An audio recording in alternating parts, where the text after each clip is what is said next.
Rural Heritage on RFD TV is brought to you by Rural Heritage Magazine, a bi-monthly magazine featuring articles about farming and logging with draft animal power, small-scale diversified family farming and homesteading, and other aspects of our rich rural heritage. Rural Heritage Magazine, borrowing from yesterday to do the work of today. For subscription information, please call 319-362-3027 or order online at www.ruralheritage.com. Hi, I'm Joe Mishka. Welcome to another episode of Rural Heritage TV. The five men who, on the spur of the moment, decided to ride their horses from Forney to Montgomery, Alabama, a half-century ago, could never have imagined it would become an annual wagon train event, attracting participants from all over the United States. The five men, T.C. Coley, Doug Haggard, Dave Tumlin, Ace Hester, and Hermit Coley, rode 162 miles in 5 days in time to watch the Southeastern Livestock Exposition and Rodeo held each spring in Montgomery. This past year, the Montgomery Wagon Train celebrated its 50th anniversary as men and women took their horses and mules, in harness and under saddle, and went 185 miles in 10 days to arrive at the same rodeo grounds as the men who went before them. Roy Coley remembers what it was like for some of those early trail riders. You can't really tell too much, but David Walker, his son was standing right over here. And see, David was probably maybe 8 right there. I don't know where, he's probably about 8 years old. Okay. Johnny Adams, the next in line, he is a surgeon in Kansas City. Sammy Hester, unfortunately, is in a dementia unit up in center. He's had some health problems. Yeah. He was our quarterback in high school. I was the center, and we was very close, of course. I bet, yeah. Larry Elrod was running back on the same team. Now, these two guys, Sammy was a really good hand with horses, starting colts and stuff, but he'd ride an hour at a time, that was all. Well, they were good friends, and they more or less on a dare come on this ride. And the other one thought the other one would quit in a day or two, so they just go home. Well, the other one wouldn't quit, and so they rode all the way to Montgomery. And Larry Elrod, I don't think he ever rode a horse either, to speak of. That's a long ride for your first time. Yeah, and see, this was the second day. This is going to Pine Glen, what we call Pine Glen. Yeah, uh-huh. 41 miles. Yeah. 41 miles second day. And we loped into camp after dark. Yeah. You know, it's rough. It's a challenge. It was 166 miles, 5 days, where it originally was set up. Yeah, we would... People would bring campers up with their pickups? Or? They would. This gentleman right here, of course, he's long since been grown. His parents was my cousin's sister, and they had a Pace Arrow camper. Yeah. And we stayed in it, I know, 1 year. The other time, we stood a mattress gooseneck of the trailer. And the thing about it was, you know, we didn't take baths and nothing. We didn't have a place to take a bath. Yeah. But everybody, I mean, you didn't notice anything because everybody in the same boat. Right. You know, the trailer, they may be a mattress just thrown in. Yeah. In the front of the, you know, we were just, and they did one thing that really helped. They had a couple of ladies had a camper actually moved up. They did the cooking. So we could stop at local country stores and get something, but we always had a hot meal at night and breakfast in the morning. That's a big deal. Yeah, that would really work good. You can average about 20 miles a day and get everybody in by about 3 to no later than 4 o'clock. It makes it a whole lot more enjoyable than getting in at 5:30 fighting dark, trying to get fed and you supper cooked, and we build campfires, sit around and can visit it. Makes it a lot more, it makes it an enjoyable trip rather than a job. Seems like there's always somebody along the way that'll have some wagon trouble, and there'll be some repairs that need done in the afternoons. And usually when we get in, the first thing everybody does is get their mules unhitched and from the wagons, unharnessed, get if there's any horses, get them unsaddled and kind of tend their stock, some of the people will start cooking, and we eat a lot together. That's one thing. We're kind of a family-oriented wagon train. If one person on this train has trouble, the entire train's got trouble. We shut it down and we help them. That's the way we operate. That's the way we've always operated. But it's a family atmosphere. Anybody that has never been on our wagon train, I think they would really enjoy it if they enjoy this kind of environment, riding, working mules. We have a good time on the bus every morning when we pull up. Walk.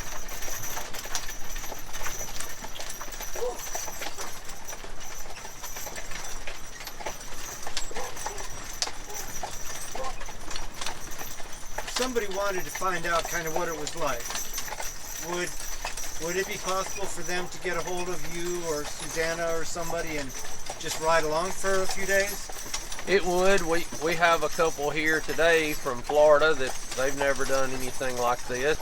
They've come along, and we just ask you to join the club, and we charge a $20 membership per year, and you get a free shirt or a hat and sign a waiver, an accident waiver, and you can come along and ride for the day or whatever you want to, and eat with us at night or whatever we're doing.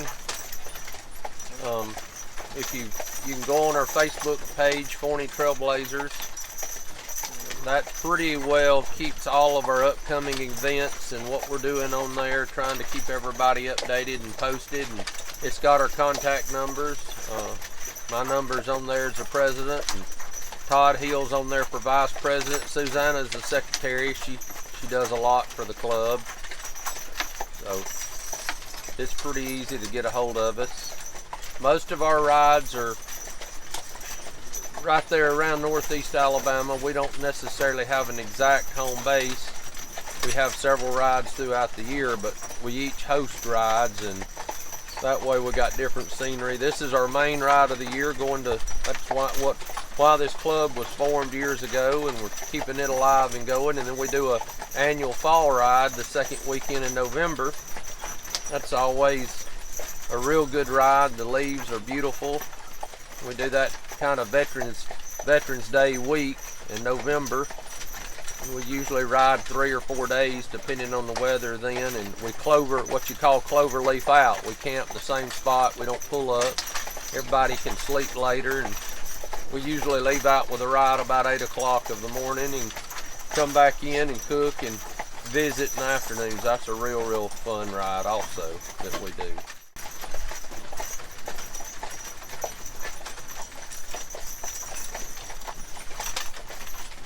We have a lot of people that come down from Tennessee and ride also that have rides. Cindy Ogle with Dixie Long Ears magazine. She's hosting a ride not this coming week, but the following week. So we'll go home on Saturday and be home less than a week, and we'll leave the following Saturday going to her wagon train. She usually has a ride every year at Loretta Lynn's, and we'll be going there then they're going to go on to Mule Day and support the Columbia Mule Day. Ride 5 days at Loretta Lynn's, and Cindy puts on several rides a year. She's a big voice for the mule industry. We really appreciate Miss Cindy and what she does. The Tennessee Mule Skinner Association, they're kind of around Manchester and Woodbury, Tennessee, that area. They have several rides a year. They're here supporting us. We have guys here all the way from Louisiana. We have a couple here from South Dakota, several from Missouri. Had a couple here earlier with some young children. We were tickled to death to see them. They're from Indiana. They couldn't ride but half the ride, so they had to go home after we eat on Saturday. But I think this was their first time. They really enjoyed it. He said they'll definitely be here for the whole 2 weeks next year. And you don't have to work mules. If you ride horses, you can come ride. We like to have saddle riders along. Used to, we had a lot of saddle riders. It was right opposite. We had way more saddle riders than we had wagons. Now we have more wagons than saddle riders. you know, this ride for sure means a lot to me because I grew up doing this ride and started driving a pair of mules on this ride when I was 10, 11 years old and come for years and rode a horse for many years before that. And it's just been part of my life, and I don't want to see this ride stopped. I want to see it live on. And we now have 4 volumes of America's Rural Yesterday books with photos of farm life 100 years ago. Fieldwork has images of horses in the fields working the ground, planting and harvesting the crop. Barn and Farmyard shows farmers putting that crop in the barn, silo or corn crib and caring for poultry, hogs, cattle and more. In At Home and in Town, farm families prepare Sunday dinner, relax in the parlor, drive to town by buggy or wagon and visit the general store. Finally, Early Tractors has over 250 photos of early American tractors like Alice Chalmers, Oliver, John Deere, Farmall, Minneapolis Moline, and many more. These photos are of new tractors back in the day and show how they were configured coming out of the factory. Buy any of these books for $24.95 plus shipping. When you buy 2 or more, the price per book goes down, all the way to $17.49 per book when you buy all 4. To order, just call 1-877-647-2452 or order online at www.ruralheritage.com. That's 877-647-2452. Well, I was born in October, and the next spring I rode in the wagon with my granddaddy. And at least Before you were a year old? Yeah. Wow. At least part of the way. Yeah. And then I've been on it every year since then. And a lot of the time I rode a horse some before I started driving a wagon, you know, and stuff. But I've been on it ever since. And like I said, he was on the first one. Him and my dad went on the first one. Daddy was 7 years old, I think he was, when they went on the very first ride. Wow. And it was all horse riders in, no wagons. So you run just one tug on this horse? I don't know. It's supposed to be hooked up. Okay. I was distracting you probably. Oh, I don't know. I had that hook a while ago. Whoa, girl. Oh, baby. Whoa.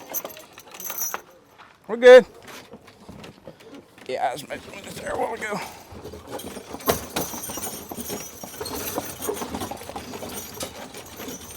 Yeah, they were on the first ride, all horse riders, and I think there in just a few years, few wagons started coming in, you know.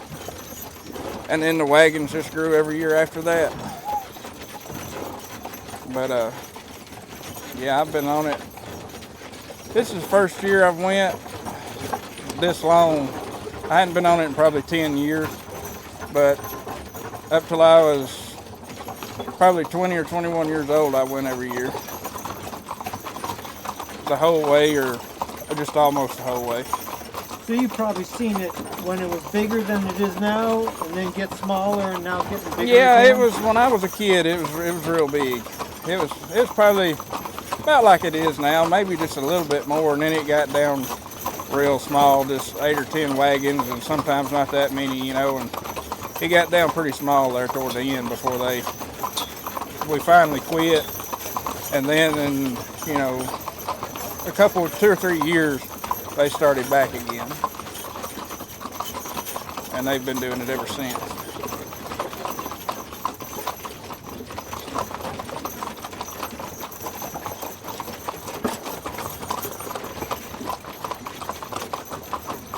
You're driving a mule and a horse because that's what you have. That's right. Yeah. Yeah, I bought the horse a couple years ago, and I was saddle riding a good bit, and then I got to driving her around home a little bit to a little wagon, and wound up back in the wagon again before it was over. Didn't really plan on it, but I really like driving a team better than I like riding anyway. Yeah. That's what I like to do. I drove a bunch when I was, probably 16, 17, somewhere in there for a few years. I drove a lot back in a pair of mules that my granddaddy got for me. On a wagon? Yeah. Yeah. And me and him drove a lot, and we done some wagon camping, you know, without the truck and trailer and all that kind of stuff there. And then I decided I went back to riding for a few years, and then I quit altogether there for for 5 or 6 years probably. And then I got back in it a couple of years ago. But yeah, the ride, it's a lot different now. You know, it used to be just 5 days from, you know, the same mileage in 5 days, which that's pretty hard to do. Some days one day was like 40 miles or maybe a little bit more, 38 to 42 miles, somewhere in there. So it's a long day. It's pretty hard to make that day, yeah. But it's pretty easy now the way they got it, everything worked out. Takes longer, but it's a lot easier on you. Yeah. On the people and the mules and horses both. So it's better, it's really better overall, the way they got it now. And they got it on the back roads. They had it on, you know, a lot of it was on Highway 9 all the way down just to save time, you know. Right. Now you can wind around through the back roads and enjoy it a lot better, and not the traffic, but it just takes a little longer. But that's just. Well, going down 9 must have been a little nerve-wracking, no? It could be at times. There was a lot busy road. There's a lot of log trucks and stuff like that, you know, and a lot of people that just didn't care in cars. But we had flaggers, you know, all the time. We always had 2 in the front and 2 in the back at all times. Yeah. So it was pretty safe, but it just nothing like this. It's never 100% safe when you're out on a main highway though, right. Going this slow. Right. Seems like you get kind of different people to be driving themselves in their cars or trucks out here than would be going down 9, at least in general. The people out here are a little bit more used to livestock. Oh, they being are. more careful. Well, they just, on these little rough roads, I mean, it's like that pothole right there. You ain't going to want to run as wide open as you would on a good road, you know. But yeah, they just, most people out here easing around. There's going to be one every once in a while that don't like it, you know, but thinks they got to be somewhere fast. But for the most part, people's pretty good. You married with kids? No, I'm a single man. Okay. Yeah. What do you do for a living? I'm a farrier. Oh, are you really? Yeah. Saddle horses mostly? Yeah, mostly. A few mules. I don't do very many mules. But, draft horses? There aren't probably a whole lot of draft horses around here to shoot. No, I don't. I got some that's in between draft, you know, draft cross. Crossbreds, yeah. Yeah, stuff like that. I got a few of them, but it's mostly just, you know, horses this size, stuff like that. But my dad, how I got into that was my daddy and my granddaddy. They always done it too. Okay. And I grew up doing it with them. And then when I got out of high school, I worked for my granddaddy for a year. And then I went to work for another guy I worked for him for about 2 or 3 years. And doing some on my own too. And then kind of when I quit riding, I quit doing that and quit riding. And then, like I said, for 5 or 6 years, I drove a truck for 5 or 6 years. And then I started back doing this again. So now I'm full-time back riding and full-time farrier again. Hi, I'm Joe Mishka of Rural Heritage Magazine. I'm on location of one of the many events we cover that celebrates our rural heritage. If you enjoy our show, check out our magazine, where you'll learn more about the people that blend the past with what works today. You can save almost 20% off the newsstand price by subscribing at ruralheritage.com or chat with us at 877-647-2452. That's toll-free, 877-647-2452. I rode all the way. I left with them Sunday was a week ago. We've had a good trip. It rained a couple of days, a little bit on us. Camp, we had a good meal last night. We've added a lot of stuff to our wagon train. Even this year, we've done some things different. It all worked out good. We stayed over at Asheville stockyard there after it was the 5th day we rode. And we laid over there on Saturday this year. Last year it was Sunday. But Asheville stockyard, they fed us breakfast and lunch. Wow. Real nice deal. Yeah. And we had a lot of friends from Louisiana. They fed us supper.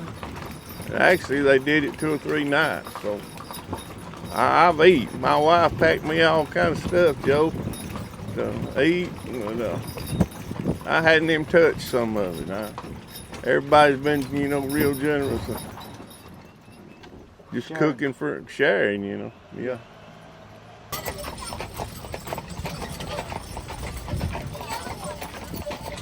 Hello.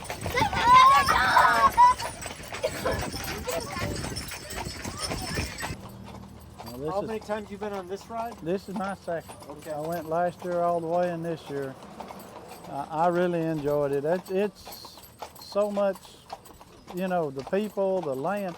This is so much like Tennessee. When I thought I had a picture of Alabama flat, Yeah. it's not. Believe Right. me, we hit some good hills. Right. We Good went into hill. a mountain. Yeah, it wasn't like I thought it was going to be. I thought the first time I come down here, it was going to be flat all the way, but it reminded me of home. You know what we go through. Yes, I do. Yeah. There's a lot of hills on those Woodbury rides. Yeah. That mountain is a long pull, Oh Lord, and it's a long way down. it's a great pull. Yeah. Top of that, Beautiful woods. my grandfather owned that one side of that mountain at one time. My daddy growed corn all over it with mules. You and your brothers grew up driving mules. No, my dad wouldn't look at a mule. When He had a tractor. he got a tractor. I still got my dad's old mower I still use, but he had a tractor. He cut the tongue out of the mower and used it a long time after he come out. He moved from Short Mountain to the flat country out towards Manchester area, towards Manchester. The swamps is what they call it. Okay. So They- he was happy to trade in the mule for a tractor. He was. He Yeah. had only. I don't think there was ever one mule on the farm, but I went and bought a pair of pony mules and broke them. That's the first pair me and her ever owned. But we got them sold. And somehow I just kept buying. I bought Buddy Black. You remember Buddy Black? Oh, I don't you? do. Yeah. I had his last pair of mules. Is that right? That's the first big pair that I ever owned. And this is my third pair of drafts. And but Buddy had a good pair of mules. I sold them, then I bought another pair, and I had to go in and have some surgery and stuff done, so I sold them. And then after I got feeling better, I bought these two. This is one of the best broke pairs I've ever had. Watch them run off with us today. Just aim the camera whichever way they went. I'm not a mule man, believe me, I'm not. I just like driving. Been around it all my life. Buddy Black, when he was living, if you found out somebody had a new pair of mules, he'd be up there helping you work them and stuff. Yeah. I learned a lot from him. Learned a lot.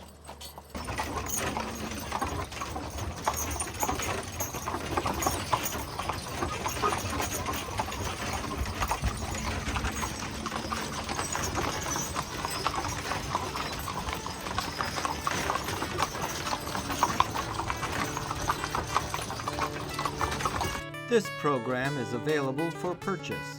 To order your copy, please call 319-362-3027 or visit www.ruralheritage.com. Rural Heritage is a bi-monthly magazine dedicated to draft animal farming and logging, as well as other aspects of our rich rural heritage.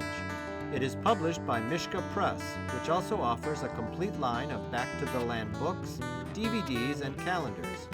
Call or write for a catalog or subscription information, or visit our website at www.ruralheritage.com.